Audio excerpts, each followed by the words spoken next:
matin à Brest. Je suis profondément reconnaissant d'être avec vous ce matin. Je suis d'avance reconnaissant pour ce que Dieu va faire ce matin. Puis vous savez, il y a des louanges qui détruisent des murs. Vous voyez, il y a des exemples dans la Bible. Je pense à Paul, il est en prison, ça n'a aucun sens. Pourquoi il est là? Et puis il a cette louange-là qui fait trembler les murs. Et puis je pense au peuple d'Israël. Ils doivent aller là où Dieu a promis qu'ils devaient aller. Et ils sont face à Jéricho, ce mur. Et puis ce 7e jour, ils ont cette louange qui brise les murs de Jéricho. Ce matin, on va vivre une louange qui va briser des murs. Ce matin, on va vivre une louange qui va restaurer des cœurs. C'est vraiment notre prière, c'est vraiment ce que nous avons à cœur. Et j'ai en particulier à cœur les personnes qui se sentent seules. Et vous savez qu'ils n'ont pas forcément l'occasion de pouvoir le dire, l'exprimer. Comment est-ce qu'on dit ce genre de choses? Puis j'ai aussi les personnes qui souffrent au-delà même de ce que nous ne pouvons imaginer. Vous voyez ce moment où on est seul et qu'on vit cette souffrance-là. Eh bien, si c'est votre cas, vous êtes au bon endroit ce matin. Puis je crois vraiment que nous avons un Dieu qui va nous remplir, qui va nous combler de son amour ce matin. Est-ce qu'il y a des personnes dont le cœur est disposé, qui sont prêts à louer le Seigneur ce matin? Oui. Est-ce que je peux entendre des personnes applaudir et déjà louer pour ce que Dieu a fait?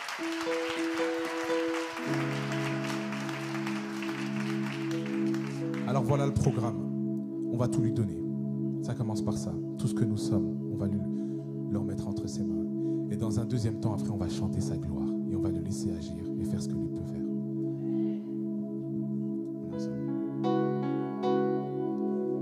Me voici à genoux devant toi. J'abandonne tout. J'abandonne tout. Mon seul désir, alors tu m'as dit, c'est d'être avec toi. C'est d'être avec toi. Je m'abandonne. Je m'abandonne. Je m'abandonne. Je veux te connaître plus. Je veux te connaître plus. Par ta grâce, viens inonder mon âme. J'ai besoin de toi. J'ai besoin de toi. Mes bras ouverts, tu entends ma prière. Parle à mon cœur. Parle à mon cœur. Je m'abandonne. Je m'abandonne. Je m'abandonne. Je veux te connaître plus. Je veux te connaître plus. Je m'abandonne. Je m'abandonne. Je veux te connaître plus. Je veux te connaître plus.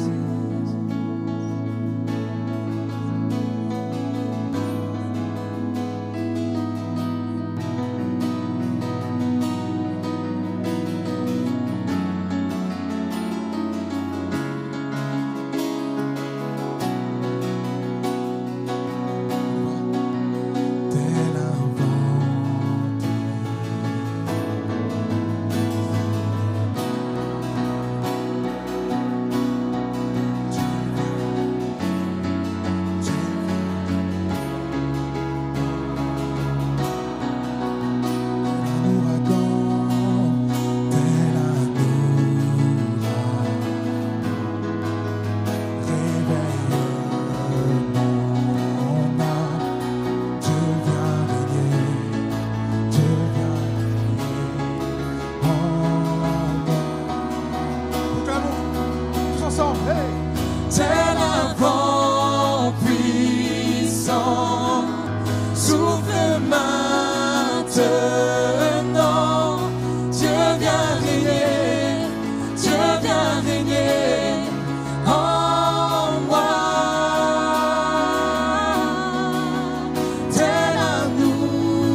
ciel se tord de feu plus beau.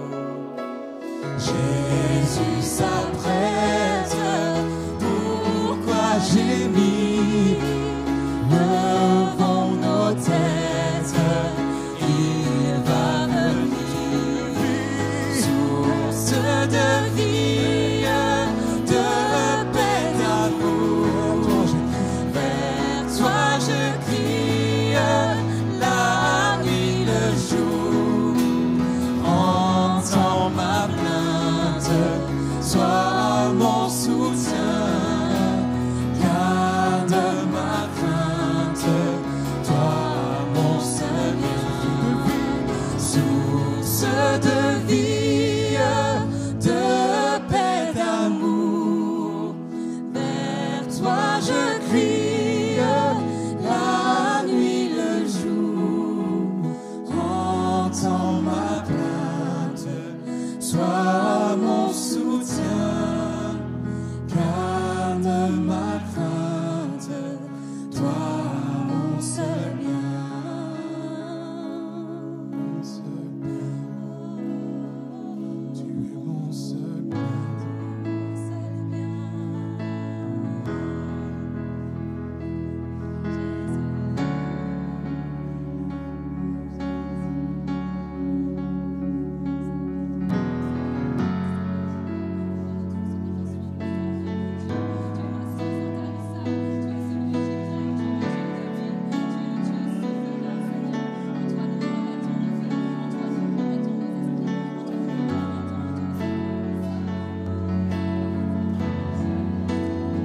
Élevons nos voix.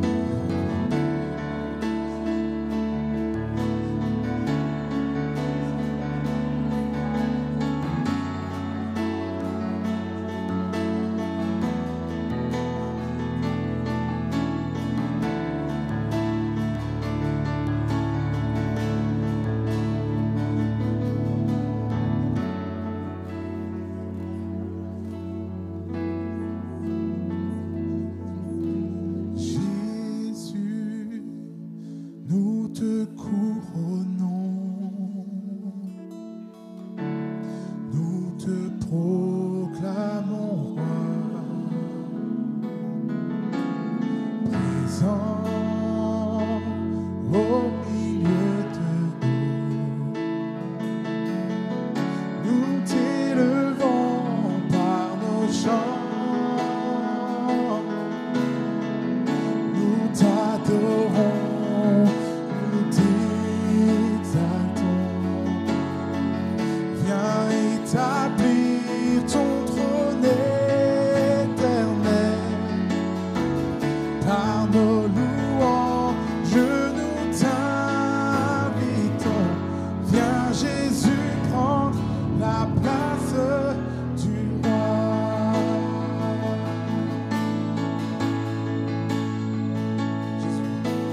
Jésus, nous te couronnons, nous te proclamons roi, présent au milieu de nous. Nous t'élevons par nos chants, nous t'adorons. Nous t'adorons, nous t'exaltons. Viens établir ton trône éternel. Par nos louanges, nous t'invitons. Viens Jésus prendre la place du roi. Jésus, viens Jésus prendre la place du roi. Viens Jésus prendre la place du roi.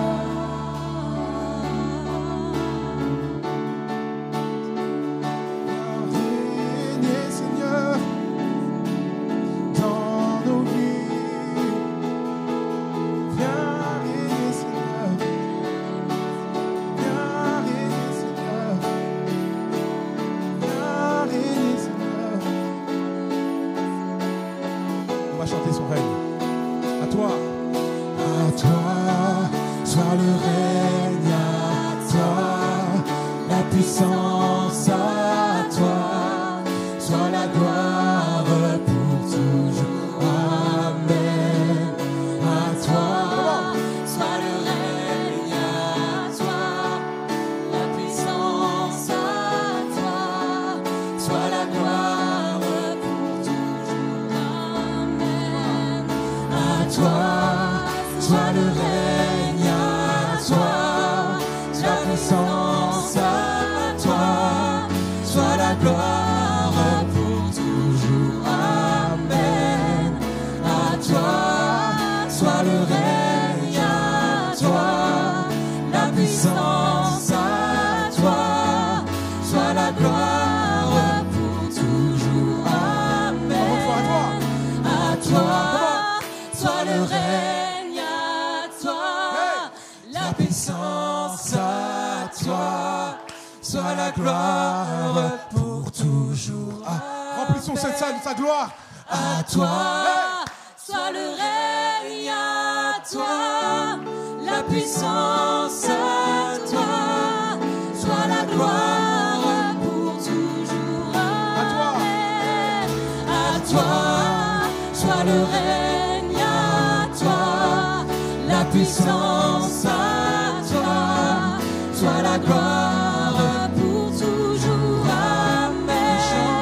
À toi, soit le règne, à toi, la puissance, à toi, soit la gloire pour toujours. Amen.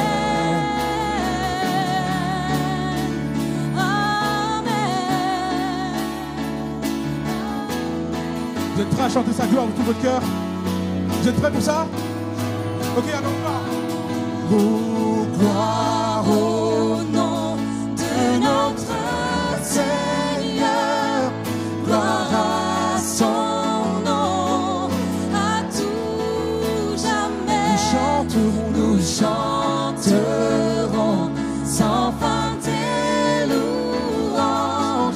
Oh, gloire à toi, ô Dieu. Oh, gloire au nom de notre Seigneur, gloire à son nom, à tout jamais. Nous chanterons sans fin tes louanges. Oh, gloire à toi, ô Dieu.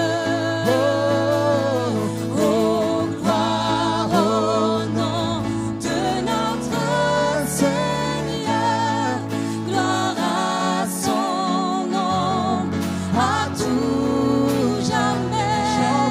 Nous chanterons sans fin tes louanges. Oh, gloire à toi, ô Dieu. Oh, gloire à toi, ô Dieu. Oh, gloire à toi, ô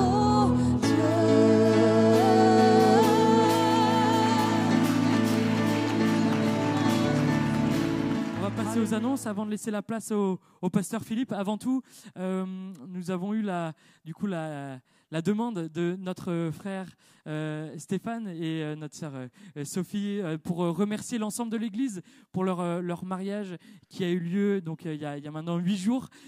Voilà, ils avaient vraiment à cœur de remercier l'ensemble de l'Église. Donc voilà, les remerciements sont faits. Que le Seigneur vous bénisse maintenant dans cette nouvelle aventure.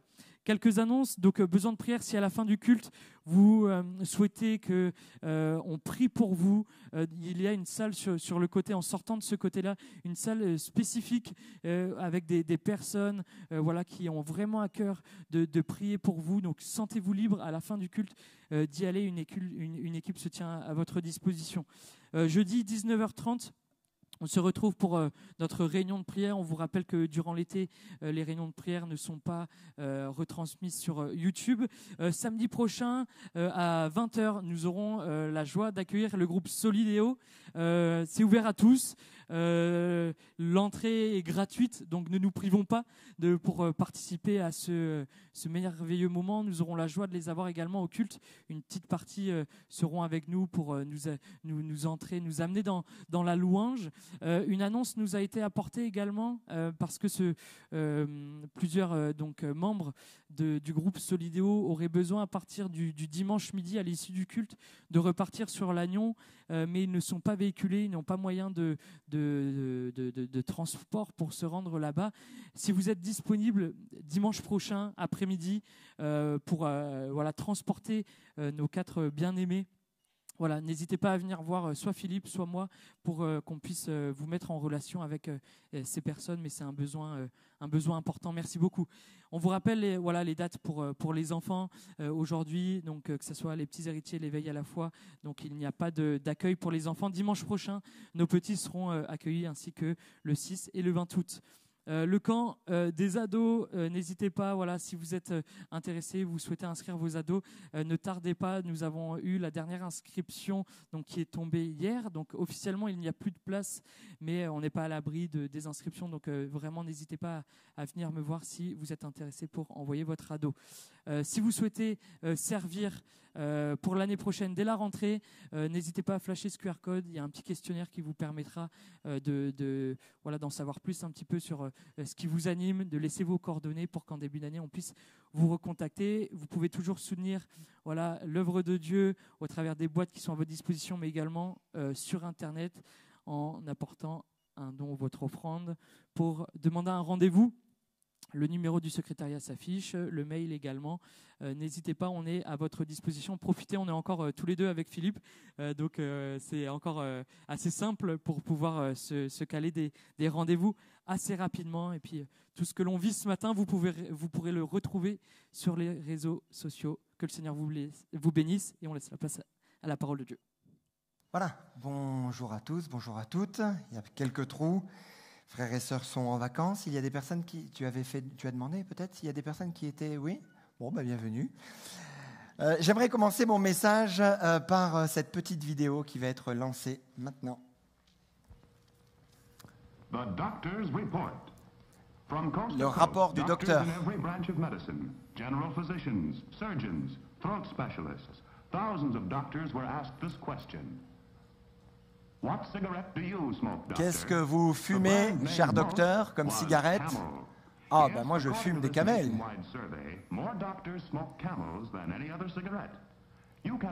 Voilà, c'est important et en fait ils font l'apologie de fumer du tabac.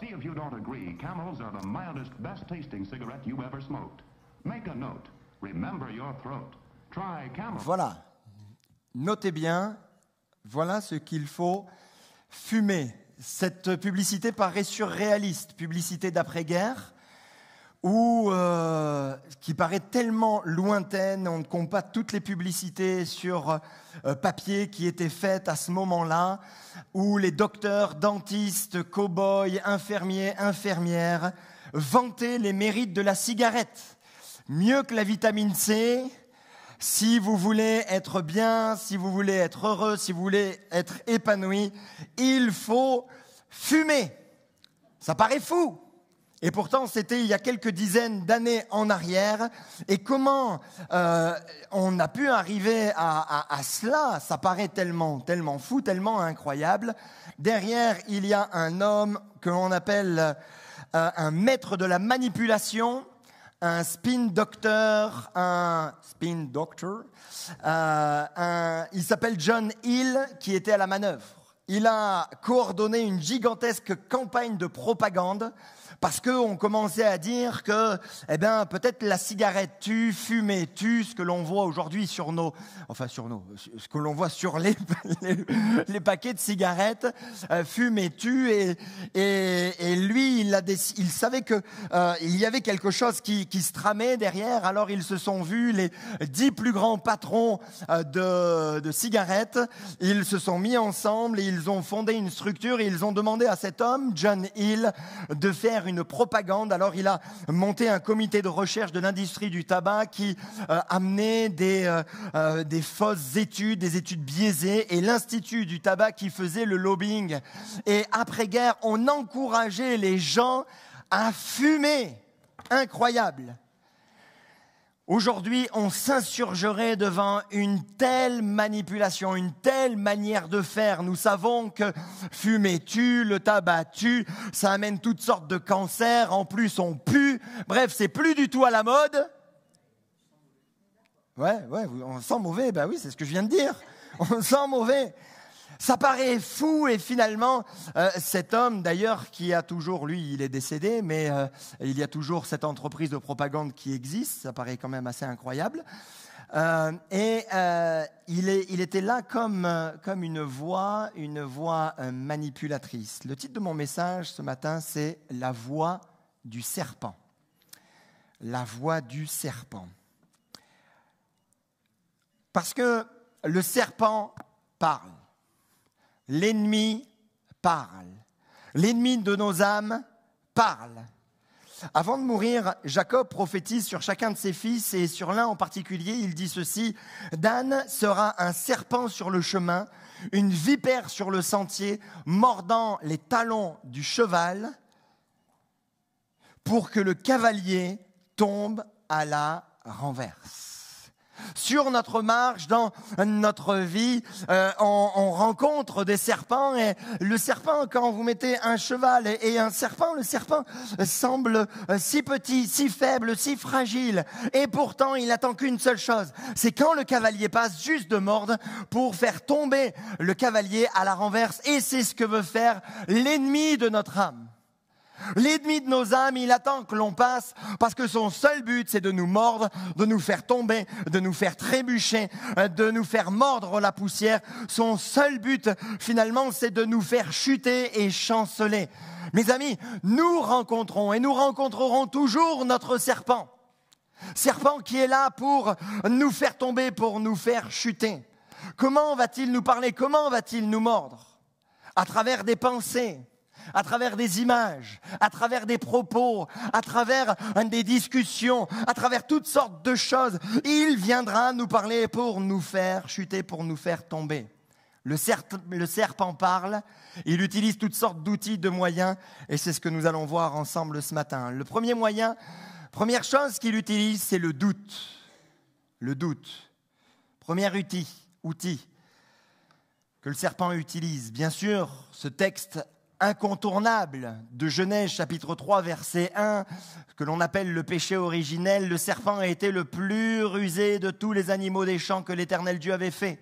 Il dit à la femme: Dieu a-t-il réellement dit, vous ne mangerez pas de tous les arbres du jardin? Vous pouvez avoir la suite, bien sûr, dans le texte, en lisant tout le texte, où l'on voit que le serpent s'adresse à Ève. Il lui parle.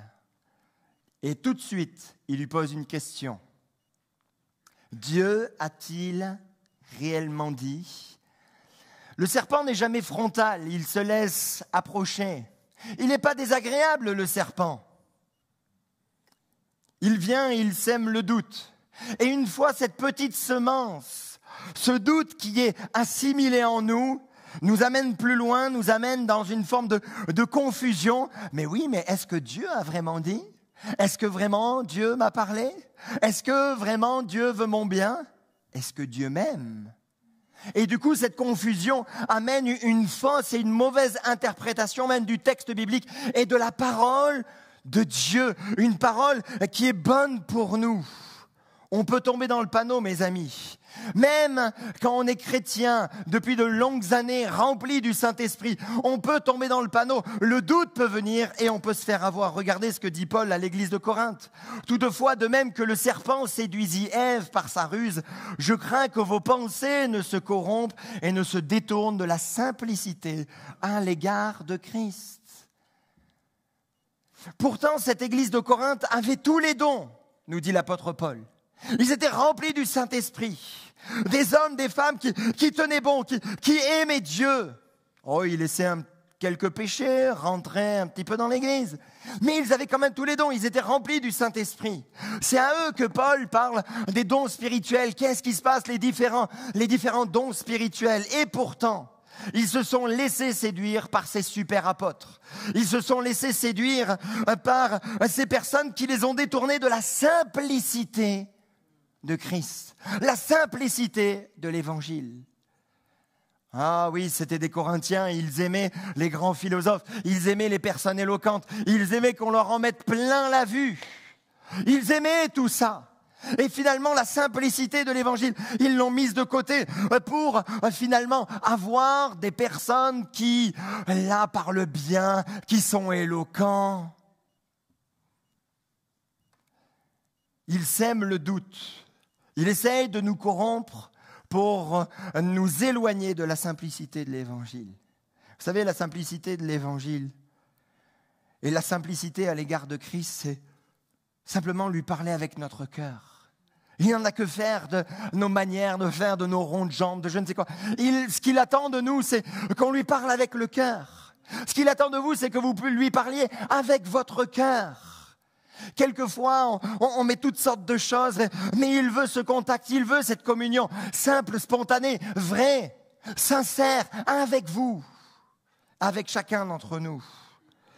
Comment démasquer ceux qui sèment le doute? Ils ne portent pas de bons fruits. Ils ont de mauvais propos. Ceux qui sèment le doute ont de mauvais propos. Ils sont toujours négatifs. Toujours ils disent ce qui ne va pas. Toujours il y a des problèmes. Toujours ils pointent du doigt ce qui ne va pas. Ils sèment le doute. Et ils n'ont surtout pas de puissance. Ceux qui parlent n'ont pas de puissance. Quels sont? Qu'est-ce que vous faites? Qu'est-ce que vous avez accompli? Est-ce que quand vous avez prié pour des personnes, les personnes ont été guéries? Est-ce que vous avez prié pour des personnes qui étaient possédées, qui ont été libérées? Et quelquefois, ces grands parleurs, ils parlent, mais ils ne savent rien. Jésus nous a donné un bon exemple. Il a dit à certains pharisiens, race de vipères, comment pourriez-vous dire de bonnes choses, méchants comme vous l'êtes, car c'est de l'abondance du cœur que la bouche parle. Il mettait le doute. À un moment où Jésus a délivré un homme, là, pris par des esprits, des mauvais esprits, et là, il commençait à dire « Oh oui, c'est par Belzébul qu'il a pu chasser les démons. » Jésus dit « Mais qu'est-ce que vous racontez ?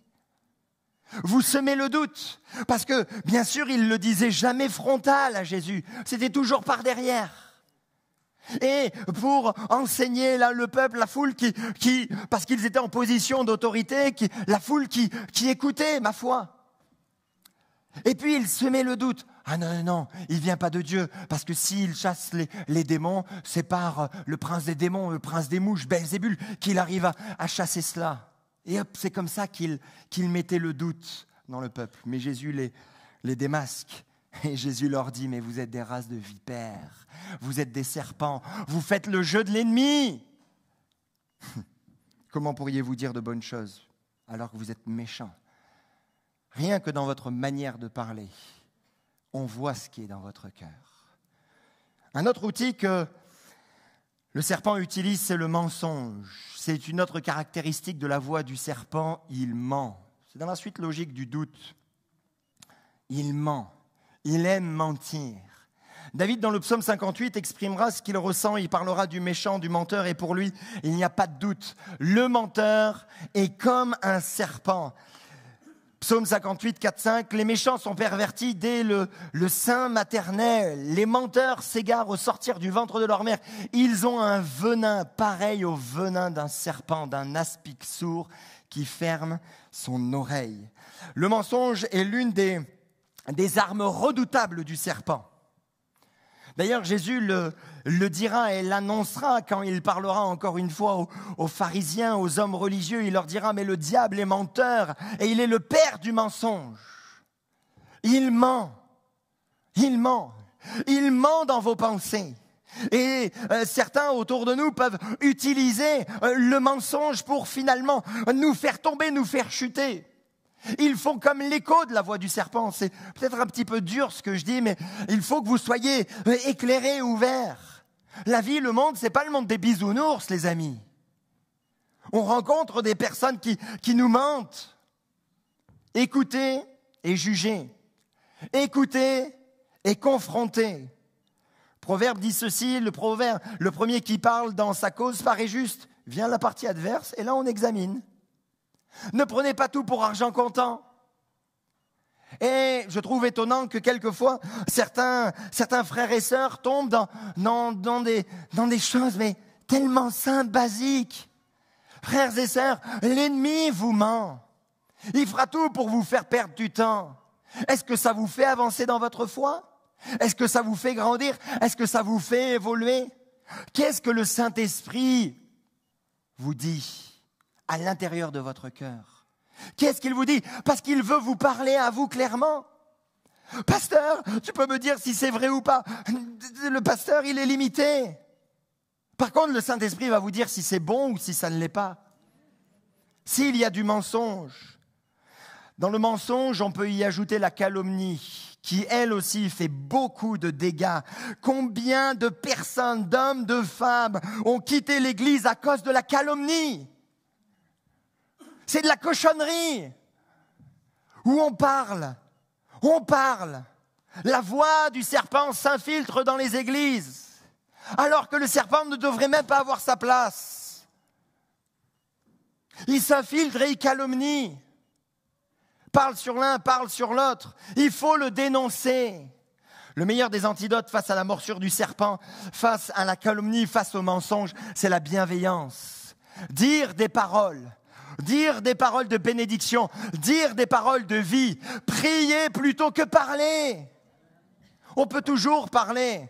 C'est ça, être juste. Là, dans la semaine, je lisais dans ma lecture personnelle, dans l'Ecclésiaste, et à un moment donné, l'Ecclésiaste, vous savez, cet homme sage, le roi Salomon, il fait certains constats, et dans un de ces constats, il dit, finalement, même le juste a péché. Même aucun juste n'est sans péché. Il n'y a que Jésus qui est sans péché. On peut toujours trouver quelque chose. On peut toujours trouver du négatif chez quelqu'un. On peut toujours trouver une faille chez quelqu'un, comme on peut la trouver chez toi. Alors pourquoi tu parles? Encourage, prie. Et si tu es vraiment de Dieu, tu vas être un réparateur de brèches. Il y a des brèches chez ton frère, il y a des brèches chez ta sœur. Eh bien, le réparateur des brèches, il se tient et il prie. Comme Dieu le dira à Ézéchiel. Je me tiens sur la brèche. Et je prie pour mon frère, je prie pour ma sœur. David terminera son psaume en disant, oui, il est une récompense pour le juste. Oui, il est un Dieu qui juge sur la terre. Ok, il y a du mensonge, ok, les méchants sont comme cela. Mais la finalité, c'est quoi? C'est qu'il y a une récompense pour les justes. Celui qui est véritablement juste, celui qui est bienveillant, celui qui aime, celui qui prie, eh bien oui, il sera récompensé. Et ensuite, c'est Dieu qui jugera. Et il termine comme ça. Il y a un proverbe français qui dit « Le serpent change de peau, mais garde sa nature ». Nous avons vu 2 points, nous allons en voir 2 autres. On a vu le doute, le mensonge. Voilà les 2 prochains. Le premier, c'est la manipulation. Un autre outil qu'utilise le serpent, et ce qu'il dit, il manipule.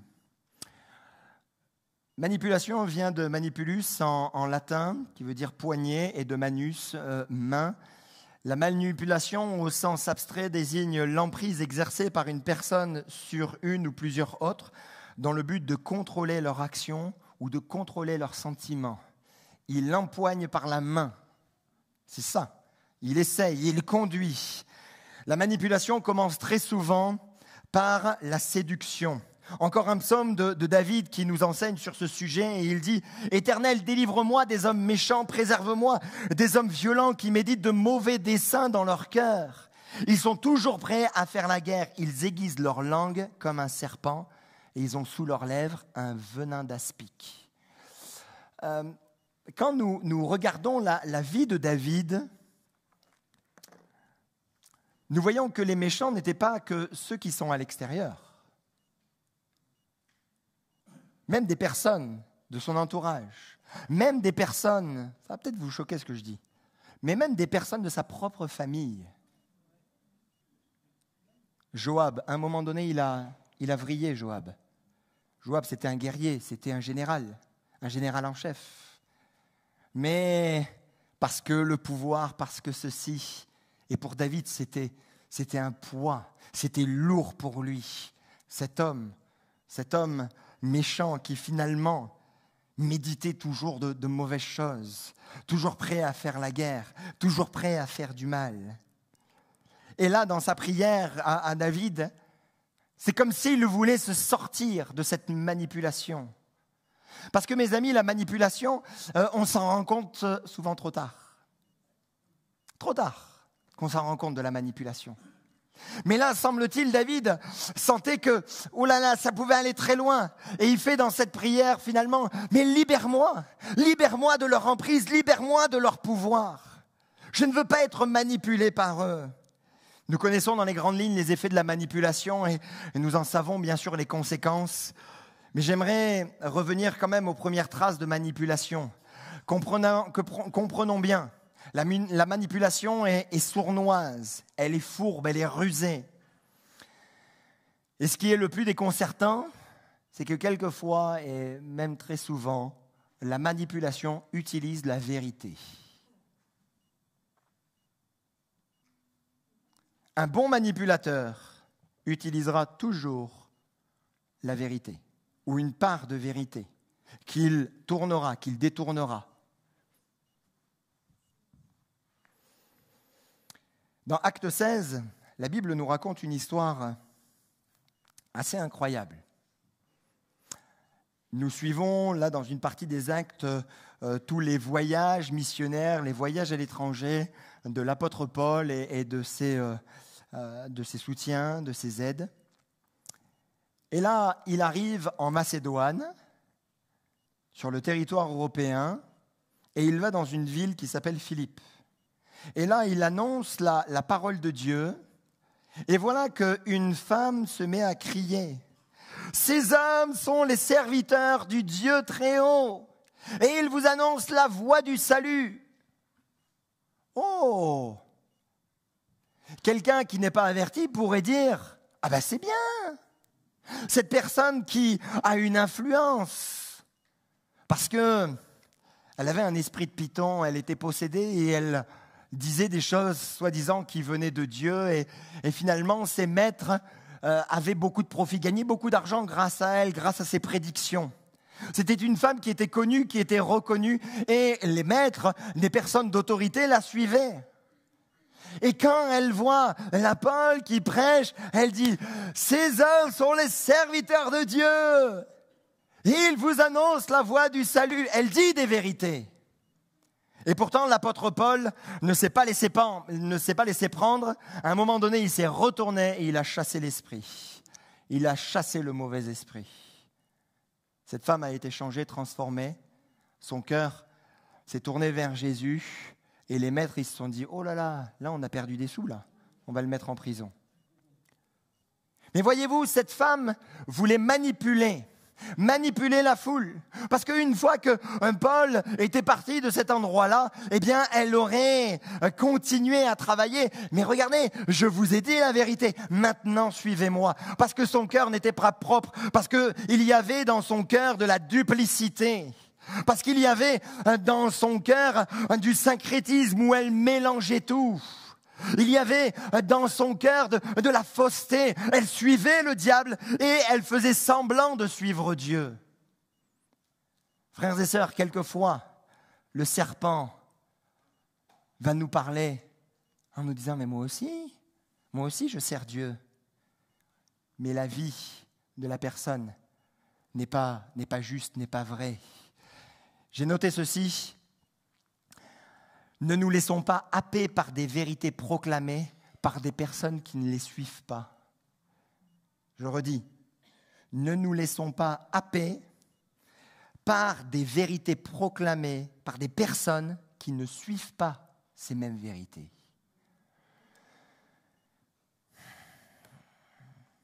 Quelle est ta vie ? Dire des vérités, dire des choses On peut tous les dire. On arrive à discerner ce qui est vrai de ce qui ne l'est pas. On peut dire des vérités. Mais qui me le dit? Est-ce que sa vie correspond à ces mêmes vérités qu'elle est en train de me dire? Ta vie ne correspond pas? Mon ami, je ne t'écoute pas. Oui, mais Dieu m'a parlé. Il t'a peut-être parlé, mais au fait, il t'a parlé de ta vie qui n'est pas en règle. À un moment donné, il faut arrêter de jouer. Il faut arrêter de se laisser entraîner par toutes sortes de choses. Ta vie n'est pas droite devant Dieu, je ne t'écoute pas. Est-ce que Dieu fait du mélange? Non, Dieu ne fait pas de mélange. Non, parce que la gloire lui revient à lui. Il n'aime pas du tout le mélange.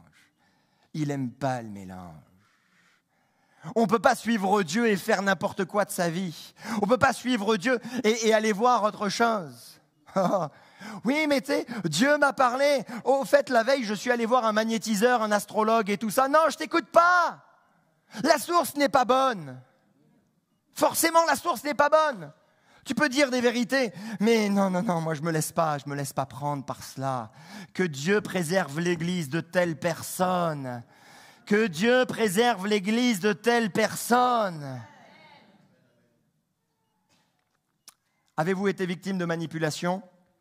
Nous allons venir au conseil en conclusion et on y reviendra dessus. Mais gardons en tête cette bonne nouvelle, cette belle perspective d'avenir. Apocalypse 12, 9, qu'est-ce que j'aime ces textes. Et il fut précipité, le grand dragon, le serpent ancien, appelé le diable et Satan, celui qui séduit toute la terre. Et il fut précipité sur la terre et ses anges furent précipités avec lui. Il a été réduit, et il était dans la gloire, et il a été rejeté de la gloire. Et viendra plus tard un temps où il sera jeté dans les temps de feu et de soufre. Alléluia, un temps où il sera lié, puis jeté dans les temps de feu et de soufre. Celui qui nous séduit, celui qui nous manipule. Mes amis, le Saint-Esprit est là pour nous révéler. Le Saint-Esprit est là pour nous éclairer. Le Saint-Esprit est là pour nous montrer les œuvres de l'ennemi. Tout ce qu'il veut faire comme manipulation. 4e point, c'est l'hypocrisie. Aïe, aïe, aïe, aïe, aïe. Quand le serpent est là, il est hypocrite. Derrière, il veut nous mordre. Quand on a les yeux sur lui, il ne bouge pas trop.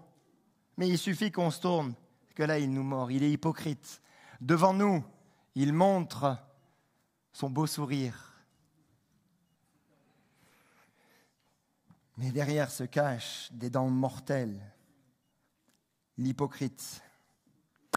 Un hypocrite, dans son sens premier, vient de la Grèce antique. C'était un acteur de théâtre qui jouait, qui interprétait, qui, en fonction des situations, comme un acteur de théâtre, un bon acteur de théâtre, feignait de tomber malade, feignait de mourir, faisait en sorte que, voilà, ça marche. Et finalement, ce terme d'hypocrite est resté dans le langage courant, dans le langage commun.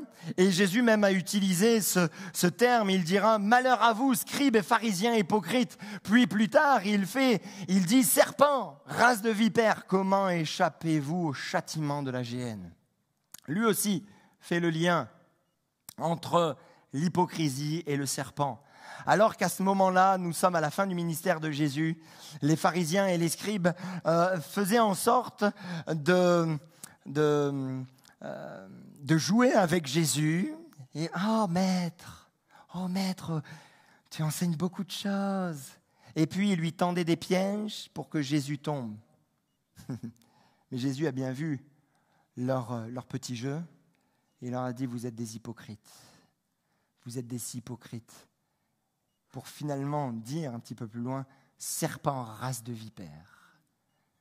Vous essayez là de faire les tout gentils pour finalement me mordre après, pour me faire tomber, pour me faire chuter. Voilà quelque chose qu'avec le temps, on arrive à mieux discerner l'hypocrisie chez les uns et les autres. Quand on a un hypocrite devant nous, ça sonne faux. Il y a un décalage entre ce qu'il dit et ce qu'il fait réellement. L'hypocrite va nous flatter. L'hypocrite enrobe la vérité. L'hypocrite fait des insinuations. Il insinue. L'hypocrite se plaint pour attendrir. Oh, oh. Oh, tu sais ce que je vis? Il joue bien, hein? L'hypocrite, c'est un jeu d'acteur, hein? L'hypocrite ne doute jamais. Il doute des autres, mais lui, de lui, jamais il doute. Il se montre poli, mais de manière exagérée. Il faut être poli, hein? À la sortie, dites-vous bonjour, embrassez-vous, c'est important, mais des fois, quand c'est trop excessif, oula, ça cache quelque chose. L'hypocrite ne cherche que son intérêt. Qu'est-ce qu'il peut gagner? Qu'est-ce que vous pouvez lui rapporter? L'hypocrite en fait toujours trop. Il a tout vu, il a tout fait, il connaît tout. Mes amis, libérez-vous de la voix hypocrite du serpent. Libérez-vous de cette voix hypocrite. Libérez-vous de ces personnes qui font le jeu du serpent. Libérez-vous de ces personnes qui se transforment, qui finalement ne sont plus les mêmes devant vous. C'est la voix du serpent. L'hypocrisie, la manipulation, le mensonge, le doute. Voici un bon verset prophétique pour conclure. Dans Ésaïe 27:1, en ce jour, l'Éternel frappera de sa dure, grande et forte épée le Léviathan, serpent fuyard, le Léviathan, serpent tortueux, et il tuera le monstre qui est dans la mer. Derrière, il y a un aspect prophétique. Le Léviathan est une créature antique, et là, le prophète est en train d'annoncer, parce que derrière cette créature, il y avait le diable, il y avait comme l'image du diable, et il dit, mais en ce jour, viendra un jour où l'Éternel va frapper de son épée le diable pour l'éternité. Il ne pourra plus rien faire pour l'éternité. Viendra ce jour, mes amis, où il faudra que l'on soit là pour le voir, et qu'on loue Dieu, qu'on adore Dieu, parce que l'ennemi de nos âmes sera précipité loin de nous. Toute l'œuvre du serpent, toute la voix du serpent ne s'entendra plus, et on vivra enfin libre, on vivra enfin heureux. Et même si ce jour n'est pas encore arrivé, il peut là, mon frère, ma sœur, te protéger, il peut te préserver, et sois en contact avec celui qui t'aime, avec celui qui te dit la vérité, avec celui qui veut le meilleur pour toi. Quand la voix du serpent se fait-elle entendre? Mes amis, la voix du serpent se fait entendre tout au long de notre vie. Les déserts sont les moments les plus propices pour lui. Oh, tiens, il va dans le désert. Tiens, il est en train de s'esseler. Tiens, il est en train de vivre des moments un petit peu plus difficiles. Tiens, il est en train de moins prier. Oh, mes amis, il ne viendra jamais vous chercher dans un camp où vous sentez la présence de Dieu. Il ne viendra jamais vous chercher là dans l'église alors que vous sentez là la présence de Dieu. Il ne viendra pas vous chercher là. Il viendra vous chercher quand vous serez la plus faible, le plus fragile. Mais oui, il viendra vous chercher là, à ce moment-là, pour vous mordre. Et alors que vous marchiez bien, alors que vous couriez bien, là, il veut vous mordre pour vous faire tomber, chanceler, et si possible, vous achever dans le désert, loin de tout le monde. Les amis, il sera là toujours, tout au long de notre vie. Mais à nous de veiller. On va dans des endroits, nos pieds vont dans des endroits où...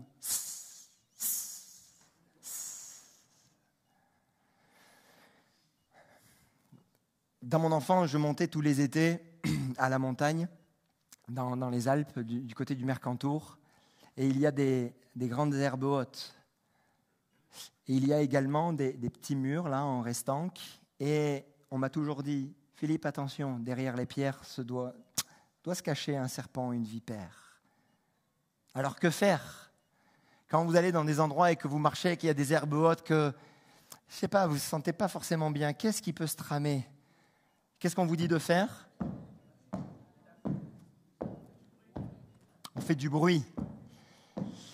Et il me disait, mais insiste, tape du pied. Et ils vont se cacher et ils vont avoir peur. Mes amis, quand la voix du serpent est là, je tape du pied en disant au nom de Jésus. Jésus est là, Jésus est là. Le serpent ne va pas prendre le dessus sur moi. Le serpent est là. Jésus. Jésus. Quoi faire face au serpent? Mes amis, Dieu nous a donné l'autorité. Il nous a donné l'autorité. Le serpent vous a-t-il mordu dès votre rencontre avec Dieu? Et quelquefois, il n'attend pas. Avant même qu'on le rencontre, il nous mord, mais il envoie son venin, c'est toutes ces choses mauvaises qui sont en nous. Mais quand on va vers Dieu, quand on rencontre Dieu, quand on a ce contact avec Dieu, voilà qu'il est là, il veut nous mordre. Mais prenez autorité. À l'image de Moïse qui a jeté son bâton qui est devenu un serpent, Dieu lui dit prends-le par la queue. Il ne faut jamais prendre un serpent par la queue, hein, parce qu'il va se retourner, il va vous mordre. En général, on le prend par la tête. Mais là, il lui dit prends-le par la queue. Fais-moi confiance. Fais-moi confiance. Et là, Moïse a pris par la queue et c'est redevenu un morceau de bois. Mes amis, si dès votre rencontre avec Dieu, le serpent, là, est venu, prenez autorité, là, comme Moïse, et dans le nom de Jésus, dire, non, tu vas pas m'avoir. Tu vas pas m'attraper alors que je commence avec Dieu. Toutes sortes de pensées qui viennent là dans ma tête et qui me disent mais non, c'est pas bien, mais non, ce que tu fais, mais regarde ceci, mais regarde cela, mais regarde le pasteur, mais regarde les chrétiens, mais regarde... Tu le prends par la queue et tu lui dis maintenant tu tais. Je fais confiance à Dieu. Vous a-t-il mordu quand Dieu vous a envoyé? Là aussi, Dieu nous envoie, Dieu nous donne une mission. Et il a essayé de vous mordre alors que vous avez reçu des choses bien claires dans votre cœur. Là aussi, prenez l'autorité. Jésus vous l'a donné. Voici, je vous ai donné le pouvoir de marcher sur les serpents et sur les scorpions et sur toute la puissance de l'ennemi et rien ne pourra vous nuire. Première personne que Paul, dans son premier voyage missionnaire, rencontre, c'est un homme qui s'appelle Bar-Jésus. Un homme possédé. Comme s'il avait là devant lui un serpent qui vient là juste devant lui alors qu'il rentre dans son appel. Voilà que l'ennemi l'attend. Dès la première date, l'ennemi l'attend. Mais il a pris autorité dans le nom de Jésus. Prenez autorité dans le nom de Jésus. Vous a-t-il mordu au cours de votre appel? Vous marchiez bien? Mais là aussi, il est important de prendre autorité. Et c'est la promesse, une promesse pour celui et celle qui croient. Voici les miracles qui accompagneront ceux qui auront cru en mon nom. Ils chasseront les démons, ils parleront de nouvelles langues et ils saisiront des serpents. Et dans ce terme de saisir des serpents, c'est prendre en main et finalement prendre le contrôle sur lui, prendre le dessus sur lui. Ils saisiront les serpents. Ils n'ont pas peur. Alors que tu rentres là dans une vie avec Dieu, tu marches avec Dieu et tu vois que tout va bien. Mais le serpent est là, il veut te mordre. Là, prends autorité. Non, non, non, non, non. Il y a un plan bien particulier pour ma vie. Il y a un plan bien clair pour ma vie. Et dans le nom de Jésus, je ne vais pas me laisser intimider, mais je vais continuer ma route. Vous a-t-il mordu quand vous étiez prêt d'atteindre le but ? Sentiez que là, vous arriviez, là, c'est bon le Seigneur, là, j'arrive à la fin de cette étape, mais, et voilà que le serpent veut comme vous voler, vous ravir au dernier moment. À l'image de Paul, qui part en direction de Rome et il y a une tempête, et il arrive sur la ville de Malte, enfin sur l'île de Malte, et là, parce qu'il faisait froid, ils font un feu, et de ce feu sort... avec les broussailles, sort une vipère qui le mord. Qu'est-ce qu'il a fait, l'apôtre Paul? Il l'a rejeté dans le feu. Dieu lui avait dit, tu iras à Rome, tu parleras devant César. Ce n'est pas une vipère qui va m'arrêter. Ce n'est pas une vipère qui va m'empêcher d'aller dans la promesse que Dieu avait pour moi. Alors oui, je suis prêt d'atteindre le but, je suis prêt d'atteindre ce que tu avais prévu pour moi. Eh bien la vipère, je la prends et je la jette dans le feu et je continue ma route. Elle n'aura pas d'influence sur moi et son venin n'aura pas d'influence sur moi parce que Jésus me protège. Je sais que je parle à quelqu'un et je sais que je parle à plusieurs personnes. Te laisse pas. Te laisse pas la saisir par l'ennemi de ton âme, par le serpent. J'invite la louange à venir sur le devant. Et vous êtes d'accord avec ce que je dis? Ah, c'est sûr que ce n'est pas un message d'été. Hein. Tranquille, c'est les vacances, doigts de pied en éventail. Non. Parce que je pense qu'il y a des choses à faire. Je pense qu'il y a des liens à briser là. Et peut-être que l'été, c'est le moment propice pour faire un petit peu de nettoyage. Hein. Parce que des fois, dans la vie active, on est pris dans le train, machin et tout. Là, vous êtes en repos. Vous aviez prévu plein de trucs, aller à la plage, mais depuis toute la semaine, il pleut. Le Seigneur a préparé vos cœurs. Le Seigneur a préparé vos cœurs. Alléluia. Je vous invite à fermer les yeux. Alléluia. Seigneur, nous dénonçons l'œuvre de l'ennemi. Nous dénonçons l'œuvre du serpent et sa voix.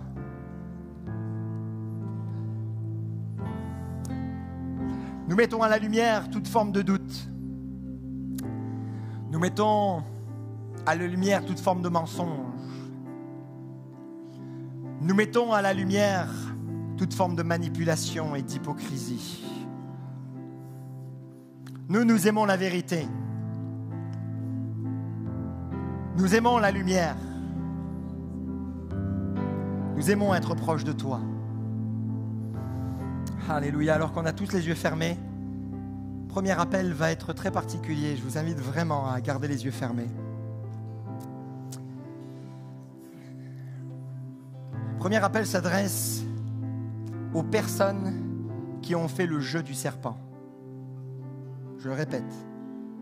Le premier appel s'adresse à ceux qui ont fait le jeu du serpent, qui ont mis en doute, qui ont été la voix même du serpent. Dieu ne veut pas que le méchant meure, mais Dieu veut que le méchant se repente. C'est ce qu'il veut. Et aujourd'hui est encore un jour de grâce. Tu as fait l'œuvre de l'ennemi. Tu as manipulé. Tu as été hypocrite. Et finalement, ce n'est pas l'Esprit de Dieu qui a agi. Tu as ouvert des brèches pour que l'ennemi s'infiltre, même dans la vie d'autres. Alors là, si tu veux véritablement te repentir, tu peux lever ta main à ta place. Seigneur, vois ta main. On a tous les yeux fermés, s'il vous plaît. On a tous les yeux fermés. Seigneur, vois ta main. Qu'il y ait une vraie repentance dans ton cœur. Alléluia. Alléluia. Vous pouvez baisser vos mains. Est-ce qu'il y a d'autres personnes qui ça parle? Alléluia. Seigneur Jésus, je veux te prier pour ces personnes qui ont levé leurs mains. En une fois, ils ont fait l'œuvre de l'ennemi. Je te demande, mon Seigneur, de les toucher, de les visiter.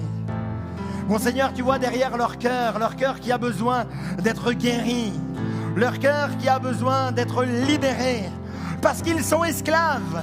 Alors qu'ils croient contrôler, mon Seigneur, ils sont esclaves de ces choses. Alors je te demande, mon Seigneur, de les libérer. Mon Seigneur, toi, tu vois ce qui est dans leur cœur. Et Seigneur, tu es celui qui pardonne. S'ils s'approchent de toi avec un cœur sincère, repentant, tu pardonnes, mon Seigneur, tu relèves. Et tu leur donnes un cœur nouveau. Tu leur donnes un cœur nouveau. Alléluia. Le deuxième appel maintenant, c'est pour tous ceux et celles qui ont été victimes de la voix du serpent. Ils l'ont laissé entrer.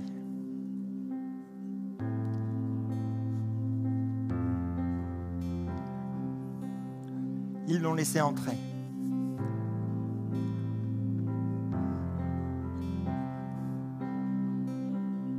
À l'image de Caïn qui a reçu une parole de la part de Dieu. Cette parole lui disait, mais le péché se couche à ta porte, mais toi domine sur lui. Le serpent s'est couché à ta porte et tu n'as pas dominé. Tu n'as pas protégé ton cœur. Tu n'as pas protégé ton âme. Finalement, tu l'as laissé entrer. Oh oui, il a changé de peau, mais comme le dit ce proverbe, il a gardé sa nature. Il a fait des dégâts. Tu as laissé le doute rentrer. Tu as laissé le mensonge rentrer. Ton regard n'est plus le même, ta vie n'est plus la même. Il y a là la manipulation qui s'est opérée. Et dans son hypocrisie, il t'a amené à être toi aussi hypocrite.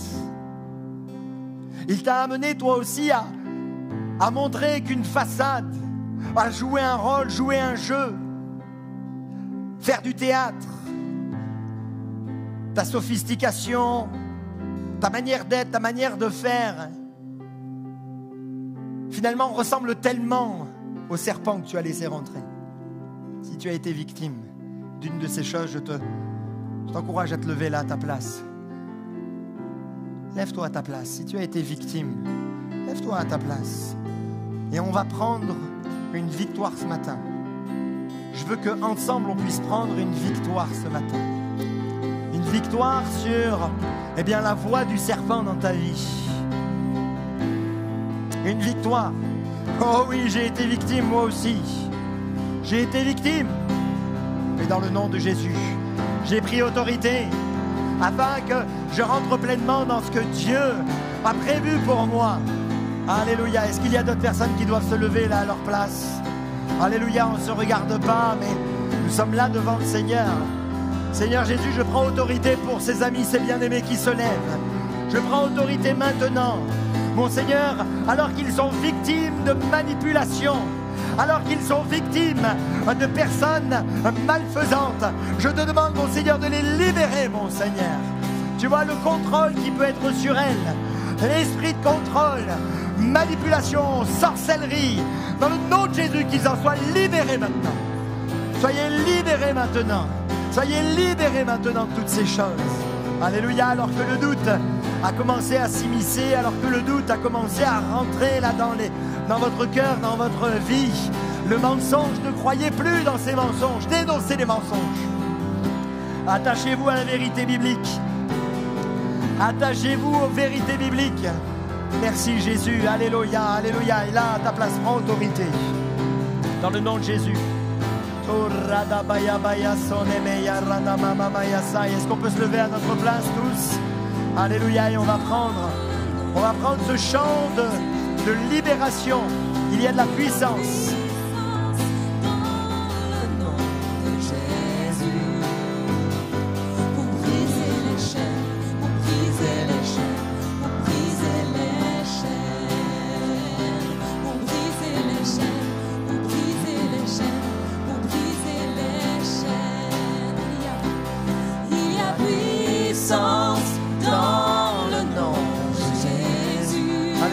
Les chaînes tombent maintenant. Tous les liens créés, qu'ils tombent maintenant. Il y a puissance dans le nom de Jésus pour briser les chaînes, pour briser les chaînes, pour briser les chaînes, pour briser les chaînes, pour briser les chaînes, pour briser les. Chantons ensemble, il y a puissance. Il y a puissance dans le nom de Jésus. Il y a puissance dans le nom de Jésus. Il y a puissance dans le nom de Jésus. Pour briser les chaînes, pour briser les chaînes, pour briser les chaînes. Pour briser les chaînes, pour briser les chaînes, pour briser les chaînes, pour briser les chaînes, pour briser les chaînes, pour briser les chaînes, pour briser les chaînes, pour briser les chaînes, pour briser les chaînes. La terre a tremblé, le voile s'est déchiré, désarmant la mort.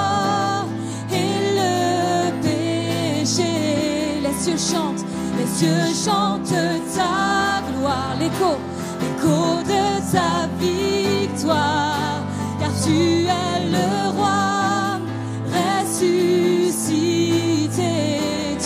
rival, tu es sans rival, tu es sans égal. Dieu, tu triomphes à tout jamais. À toi soit le règne, à toi soit la gloire. Ton nom surpasse tout autre nom. Oh, ce nom est victorieux, oh, ce nom est victorieux. Le nom de Jésus-Christ, mon roi. Oh, ce nom est victorieux, sa puissance est sans pareil. Oh, ce nom est victorieux, le nom de Jésus. Tu es sans rival, tu es sans rival, tu es sans égal. Dieu, tu triomphes à tout jamais. À toi soit le règne, à toi soit la gloire. Ton nom surpasse tout autre nom. Oh, ce nom est si merveilleux, oh, ce nom est si merveilleux. Le nom de Jésus-Christ, mon roi. Oh, ce nom est si merveilleux, sa puissance est sans pareil. Oh, ce nom est si merveilleux, le nom de Jésus. Oh, ce nom est si merveilleux, le nom de Jésus. Alléluia. Seigneur Jésus, nous voulons bénir ton nom. Nous voulons t'adorer, te remercier pour ces moments. C'est mon Dieu que ta parole, Seigneur mon Dieu, puisse être vérité, Seigneur mon Dieu, dans nos cœurs, dans nos vies. Seigneur mon Dieu, viens nous bénir, viens nous garder. Donne-nous aussi cette autorité, d'user de cette autorité que nous avons en toi, mon Dieu, pour prendre le dessus, mon Seigneur, sur ces serpents, pour prendre le dessus sur l'ennemi de nos âmes, mon Seigneur, mon Dieu. Et que oui, à partir, Seigneur mon Dieu, de ce midi, que rien, que personne ne vienne nous manipuler, ne vienne faire l'œuvre du diable, Seigneur Jésus. Et que, Seigneur mon Dieu, oui, nous puissions avancer, rentrer dans les projets, les plans que tu as préparés d'avance, ces œuvres bonnes, Seigneur mon Dieu, dans lesquelles tu veux nous faire rentrer. Oh, que ton nom soit béni, qu'à toi revienne la gloire, la louange et l'honneur au siècle des siècles. Que le nom de Jésus soit béni. Alléluia, gloire à Dieu. Alléluia. Seigneur Jésus, bénis-nous. Seigneur mon Dieu, durant cette semaine, oh mon Seigneur, que nous puissions, Seigneur mon Dieu, ne pas perdre, ne pas, Seigneur Jésus, Seigneur mon Dieu, étouffer ce que nous avons reçu ce matin, mais que cela puisse prendre plus de place dans nos vies, mon Seigneur Jésus, et que durant cette semaine encore, des victoires soient prises, mon Seigneur Jésus. Au nom de Jésus, amen. Gloire à Dieu. Est-ce qu'on peut acclamer le nom du Seigneur? Alléluia. Gloire à Dieu.